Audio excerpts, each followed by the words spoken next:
사랑하는 식구 여러분, 안녕하십니까? 이 시간에는 존경하는 문용기 장로님에 대해서 알아보겠습니다. 먼저 사진을 몇 장 보는데요. 이 사진은 참 아버님 고향 사진입니다. 여기가 아버님 생가고, 문용기 장로님 요 뒤에 어디 붙어서 집이 있는데 여기 집이 있다고 했으니까 거기 사신 걸로 알고 있습니다. 그러니까 고향 사진 하면 이 사진이 장모님 고향도 되고 아버님 고향도 됩니다. 바로 옆집이니까 아주 귀한 사진입니다. 정말 우리 가고 싶은 곳, 우리의 본향 땅, 인류의 본향 땅, 바로 이곳입니다. 상사리 2221번지 요 옆에 문용기 장로님, 여 뒤에 묘도산도 보이는 아주 귀한 곳입니다. 그리고 이 사진은 경주 이 들판의 논밭 사진이고, 여기는 이제 야산이 되고요. 야산이 되고, 이 뒤에 흐리게 있는 사진이 이게 뭐냐면 이게 묘도산입니다. 고양이 머리와 길을 닮았다 그래서 묘도산인데, 아버님이 여기서 기도하시다가 부활절 날에 16세 예수님 만난 걸로 되어 있습니다. 예수님 처음 만났을 때 용명이 형님하고 나타났다고 그랬었어요. 용명이 형님. 그때 여기서 예수님 만나고 본격적으로 승리를 출발하신 귀한 장소입니다. 예. 그러면 문용기 장로님, 심재 문용기 장로님 양력에 대해서 살펴보겠습니다. 1924년 3월 2일 정주에서 나셨습니다. 아까 그게. 그러니까 아버님보다는 4살 어리고 27년 동안 고향을 안 떠나고 농사를 지으셨다고 그랬습니다. 그리고 사시다가 6.25가 터져가지고 1.4후 때 이제 남한에 내려오셨는데, 그래 사시다가 아버님 소식을 듣고 1955년도에 청파동 본보교를 찾아갑니다. 가서 기다리는데 2층에서 아버님이 이렇게 내려오시더래요. 내려오시면서 참 어릴 때 보고 그 감옥 생활할 때 보고 그런 분인데, 처음 만나니까 반갑는데 너가 왔구나 하면서 아버님이 양팔을 벌리시더랍니다. 그래서 앉아있다가 막 벌떡 일어나서 뛰어가서 품에 안겨서 울었다고 그랬어요. 왜냐면 아버님이 흥남 감옥에 5년 은도를 받고 감옥살이 하고 계셨는데, 전쟁 났으니까 뭐 죄수 다 죽는 거 아닙니까? 그렇게 알고 계셨는데 살아있으니까 막 얼마나 반가운지 엉엉 울었다고 그랬어요. 그래서 만나니까 이제 할아버지가 그때 살아 계시냐 물어보고, 또 뭐 어머니 아버지 가족 안부도 묻고, 그래서 내가 내려올 때는 다들 참 평안하셨다 그렇게 말을 했다고 그랬습니다. 그래서 이제 아버님을 뵙고는 교회 입교해가지고 계속 이제 뜻길 따라오는 겁니다. 그래가지고 56년도에 아버님 명에 의해서 충남 아산에서 토기 공장을 운영하는데 14년 동안 옹기를 만들었다고 했습니다.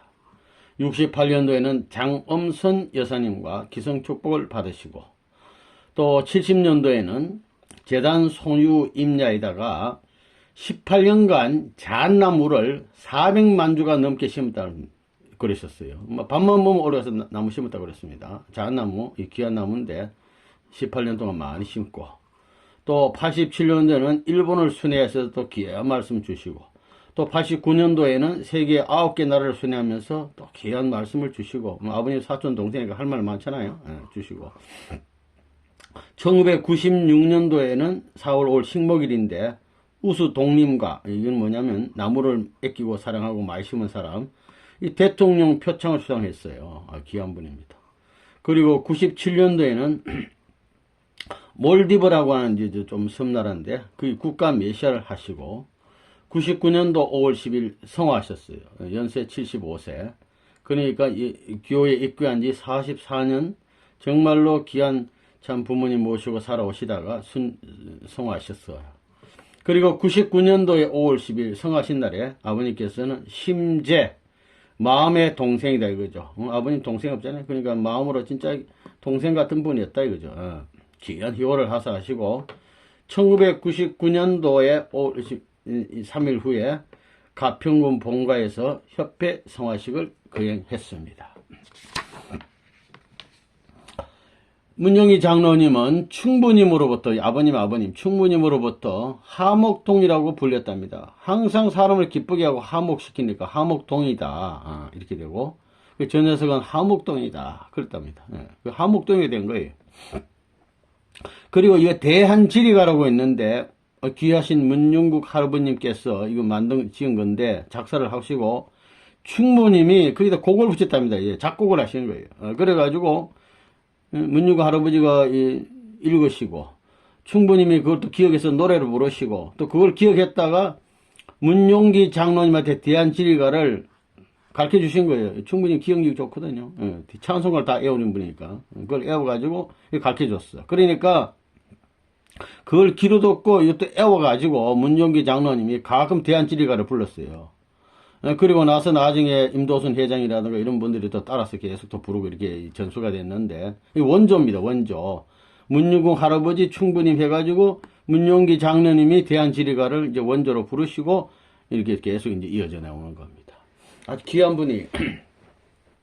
그리고 충무님으로부터는, 이게 참 아버님 집은 큰 집이고, 문용기 장로님 집은 그 작은 집인데, 옆에 붙어 사는데, 옆에 집인데, 그러니까 작은 집 작은 애예요. 문용기 장로님 형님이 또 계신데 작은 집 작은 애는 착하다.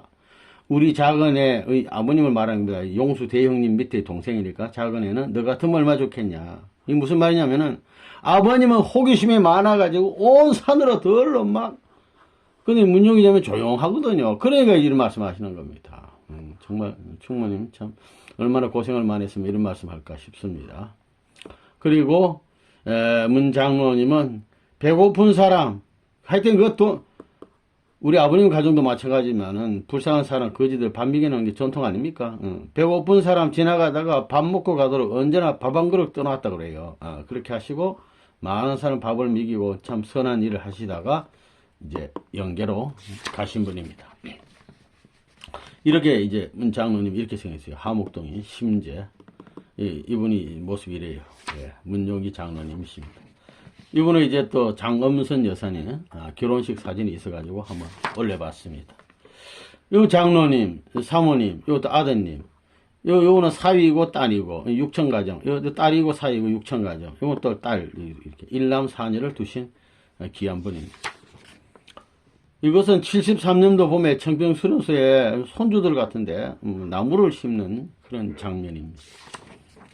이 장면은 또 장로님 여기 있잖아요. 아버님 계시고 어디인지 모르겠는데 하여튼 여기서 이제 또 협회들 간부님들하고 찍으시고 또 여기도 71년도인데 그 경인데 아버님 계시고 여기 또 문 장로님 있고 요건 김영희 회장님 같고 요번은 또 곽정환 회장님 같아요.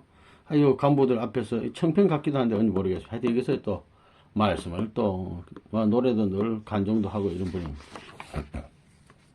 여기는 이제 청평 뒷산에 75년도에 아버님 계시고 문 장로님 계시고 이것도 사모님 계시고 뒷산에 앉아서 이제 사진을 찍었습니다.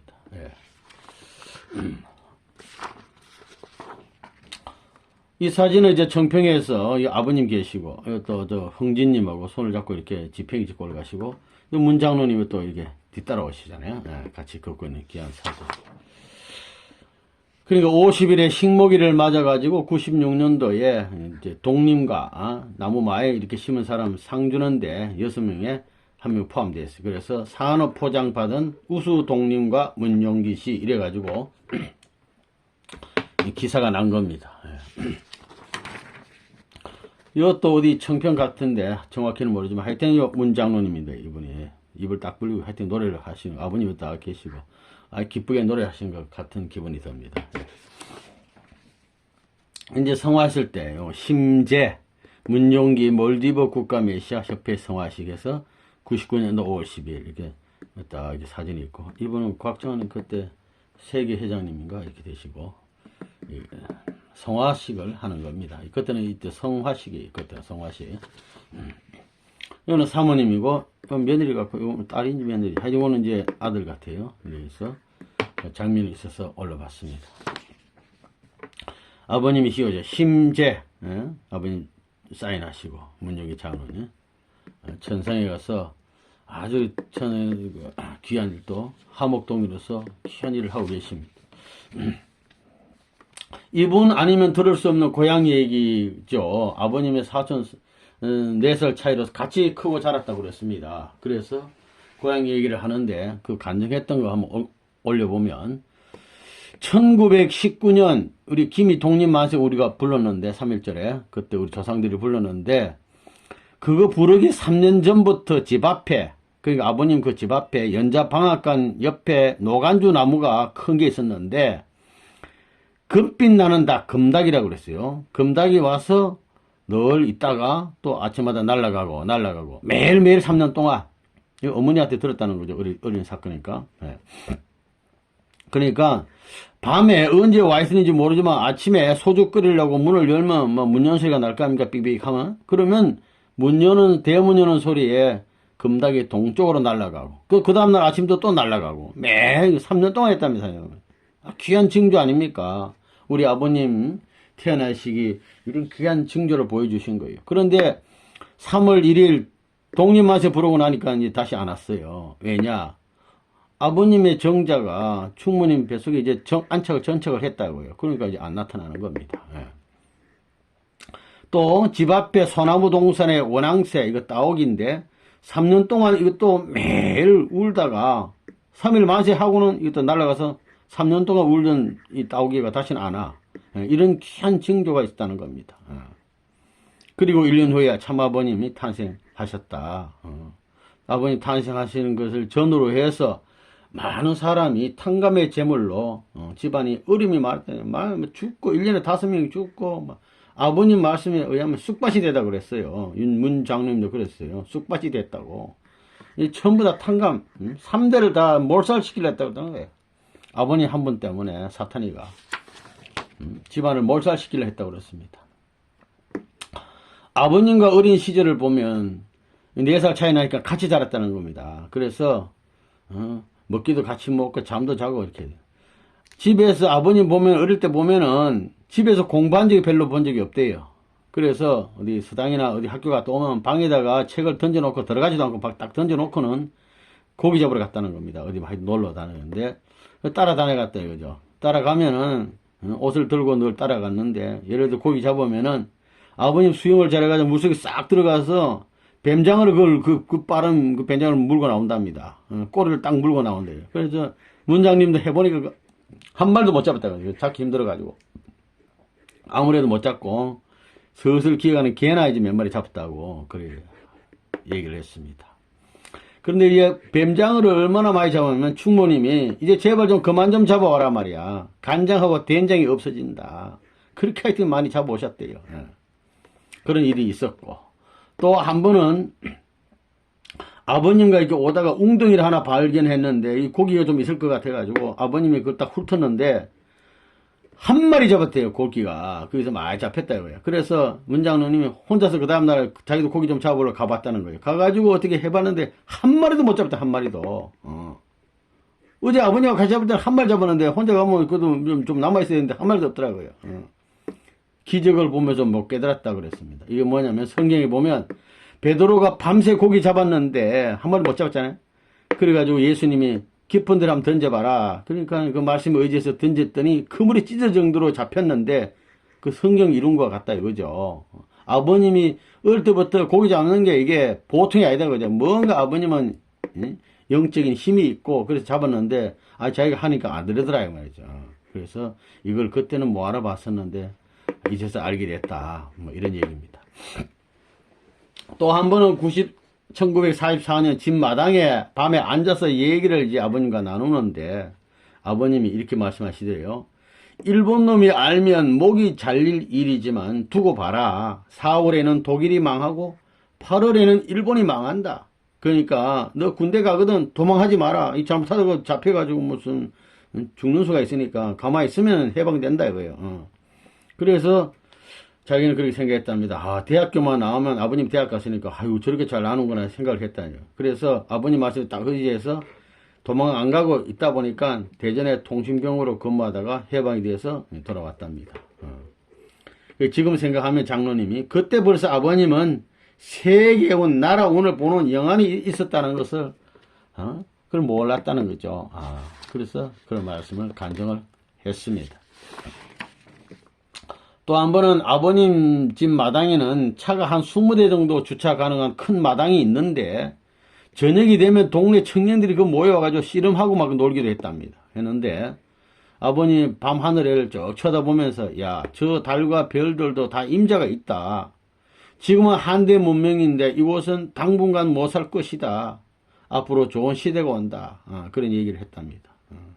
지금 하면 좀 이해가 되는데 그때는 몰랐다는 거죠. 그러니까 지금 북한도 못 살지만 앞으로 잘 살 때가 올 것 같습니다.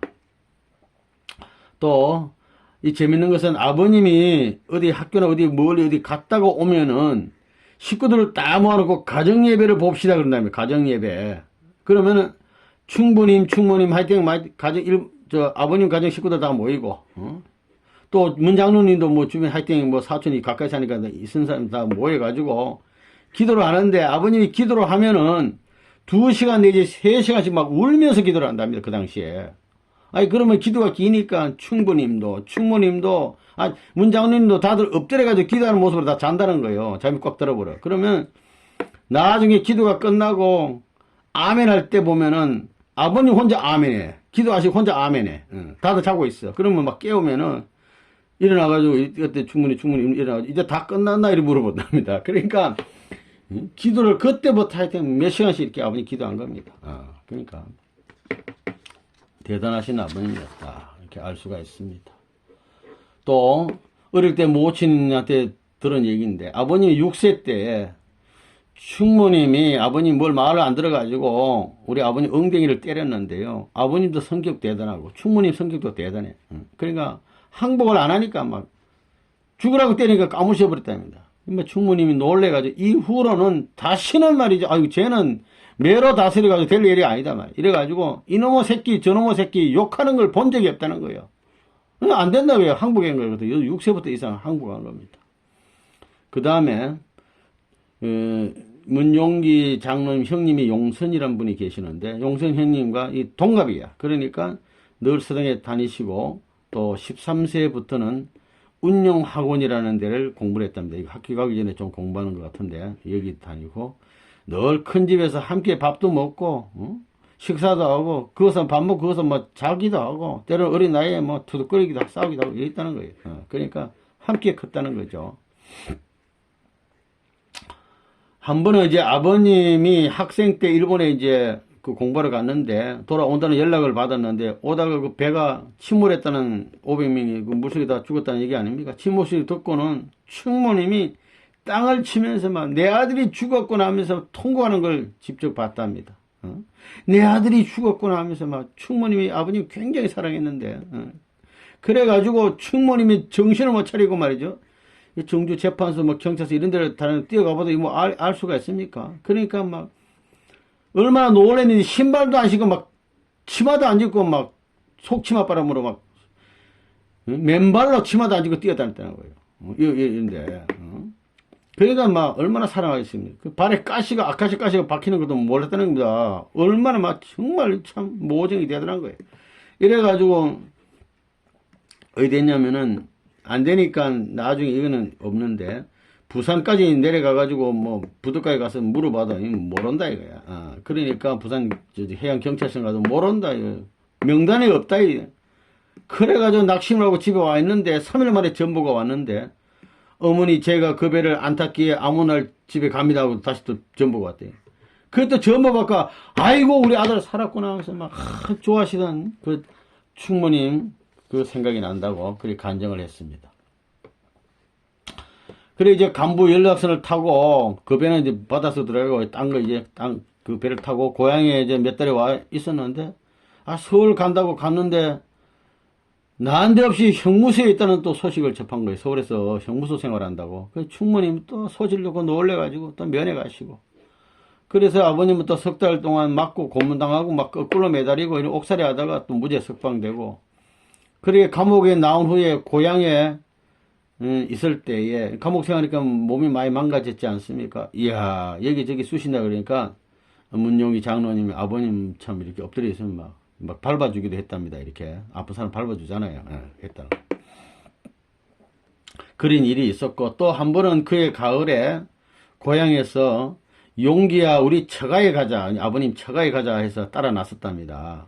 그런데 한 20몇 길인가 따라 나섰는데, 그 처가 가까이가 역전에 갔는데, 처갓집 주기에서 사과를 샀는데, 아버님 돈을 줬는데 그 돈이 가짜 돈이라고 뭐 하여튼 어디든지 형사가 출동을 해가지고는 지소로 붙잡혀 갔어요. 연행이 됐는데, 가니까 막 소지품 검사도 하더니, 무슨 창문 같은 거 털렁 열더니 뭐 들어가라 해가지고 들어가 봤더니, 그 아버님이 쑥 들어가니까 자기도 따라 들어갔답니다. 그러는데 아버님이 하시는 말씀이, 야 용기야 너 어딘지 아니? 물으니까 모르지. 그러니까 여기가 감옥이야 그러더래요. 감옥이야. 그러니까 문장로님 감옥에 처음 들어가 봤잖아요. 가슴이 막 내려앉고 몸이 달달달 떨리기 시작했답니다. 이거 감옥이란 말 소리 듣는 순간에.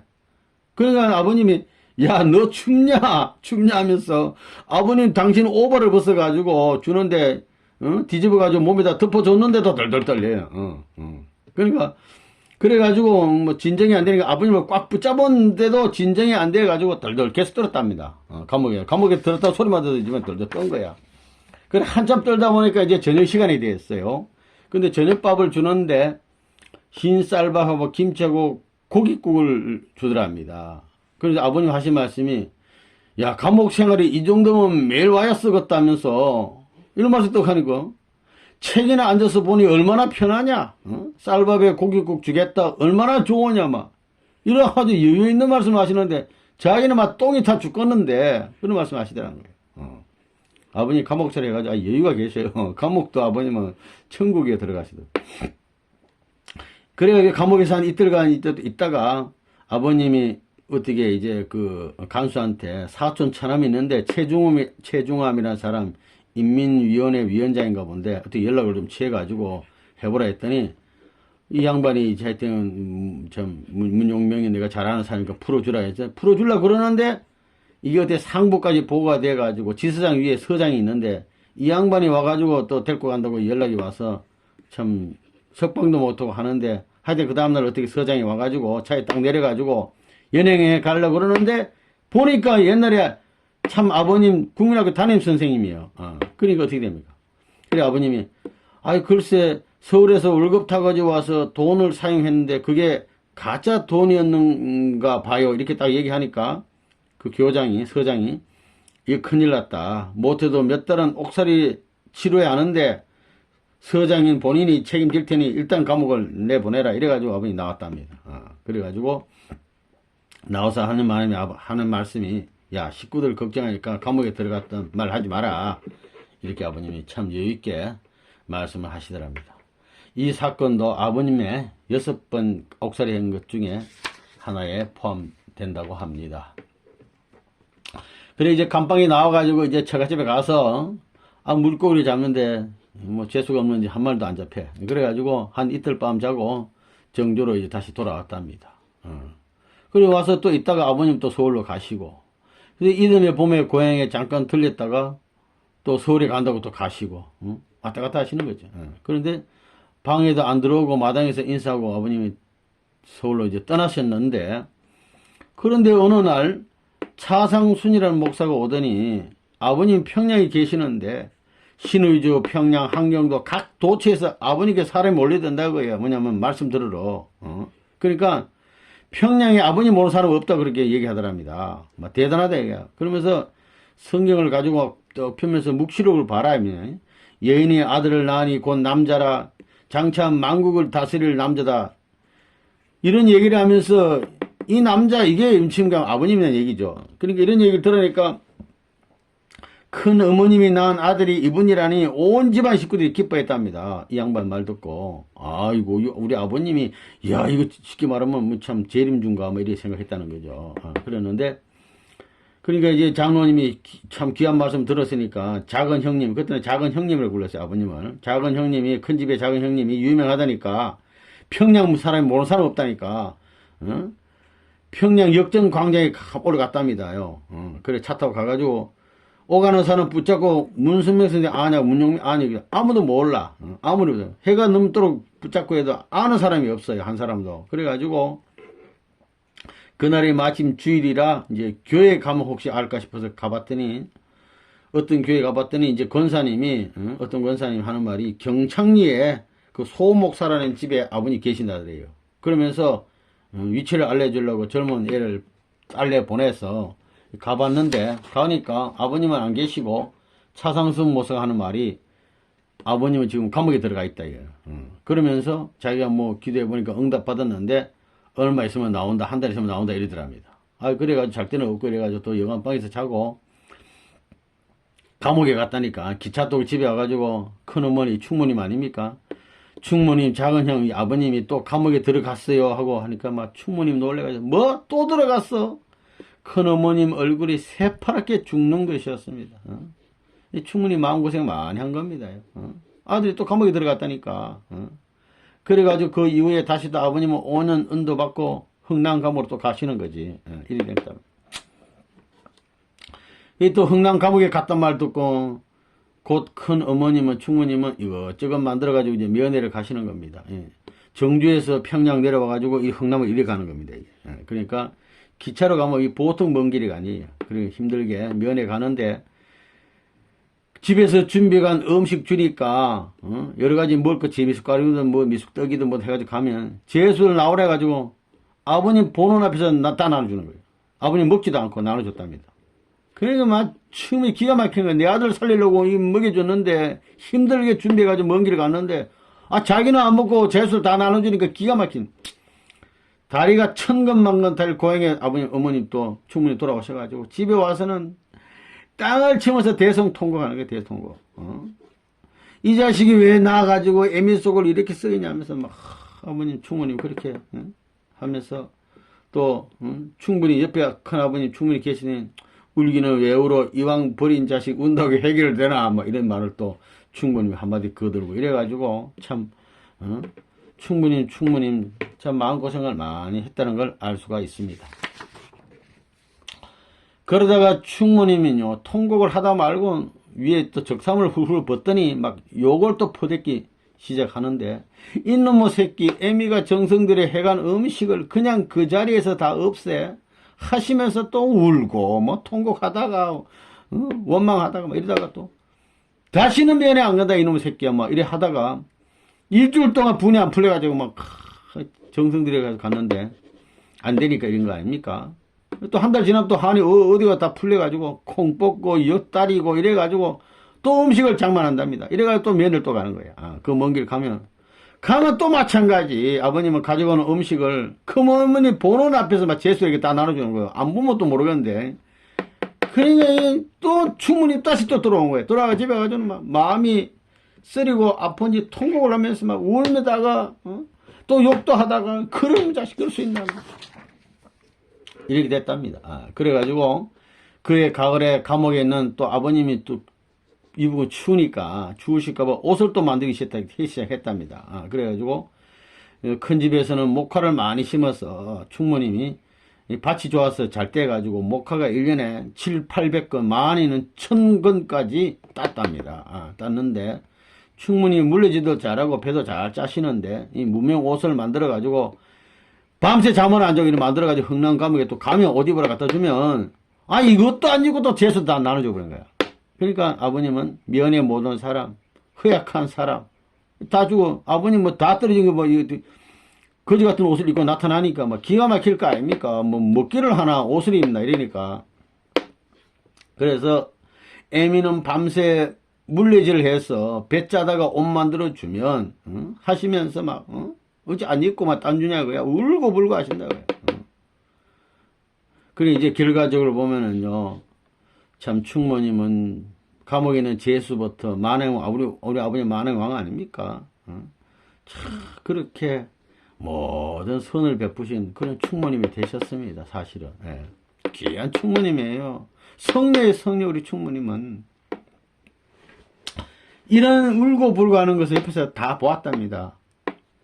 그러니까 인간적으로 보면 아버님은 본인 스스로 아버님도 그런 말씀 했잖아요. 나는 너무 불효했다. 부모님 앞에 너무 죄를 많이 졌다. 인간적으로 볼 때는 철륜을 벗고는 그건 아니지만서도 이렇게 충분히 마음고생을 많이 했다는 것을 알았습니다. 이 모습은요 이 죄수는 아니고 흥남 감옥에 인부들이 이렇게 가마떼기를 쥐고 이렇게 옮기는 모습입니다. 과거에 이렇게 안 했겠나 싶습니다.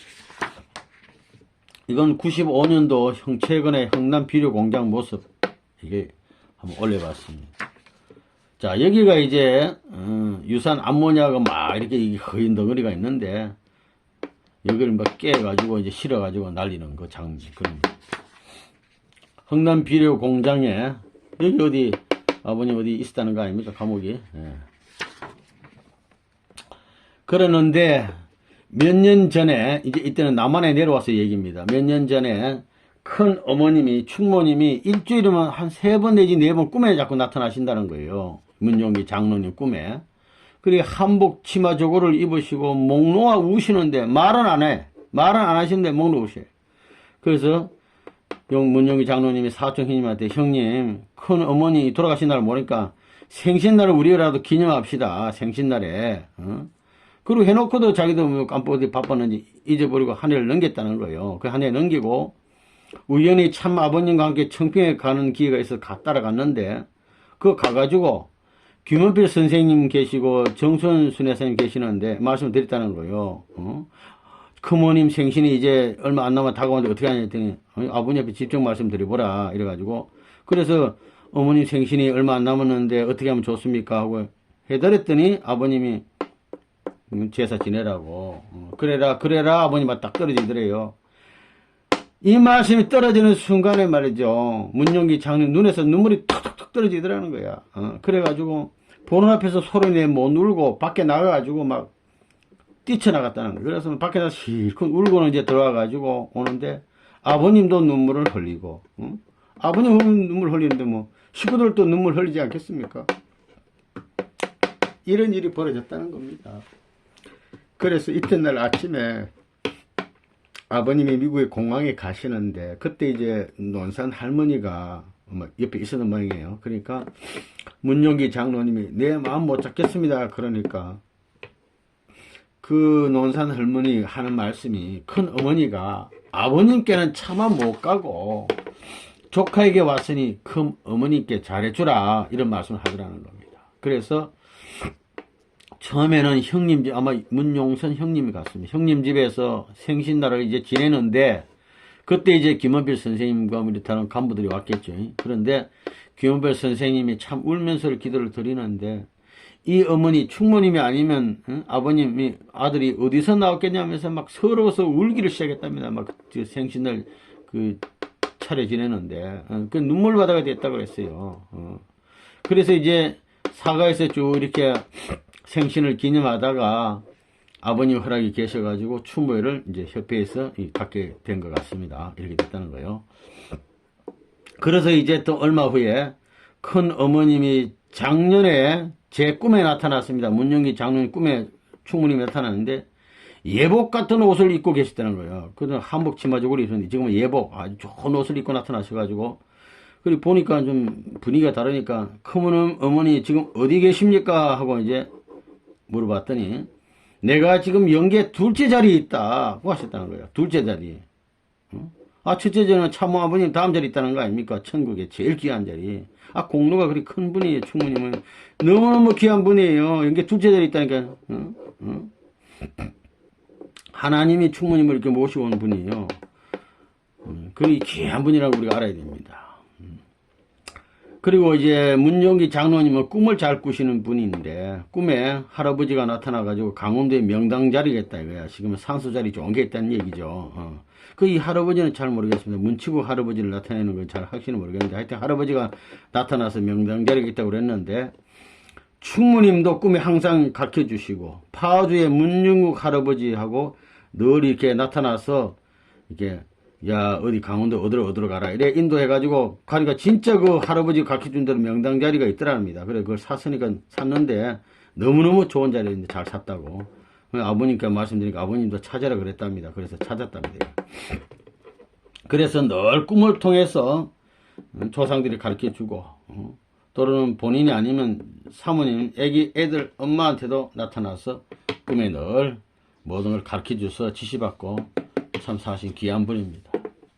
그러면서 큰어머니가 제일 좋아하시는 찬송가가 있어요 하면서 오늘 이것을 부르고 지금 마친다 이렇게 하면서 하는데 그건 뭐냐면 저 높은 곳을 향하입니다. 이게 저 높은 곳을 향하여 날마다 나아갑니다. 내 뜻과 정성 모두어 날마다 기도합니다. 내 주여 내 발붙어서 그곳에 서게 하소서. 그곳은 빛과 사랑이 언제나 넘치옵니다.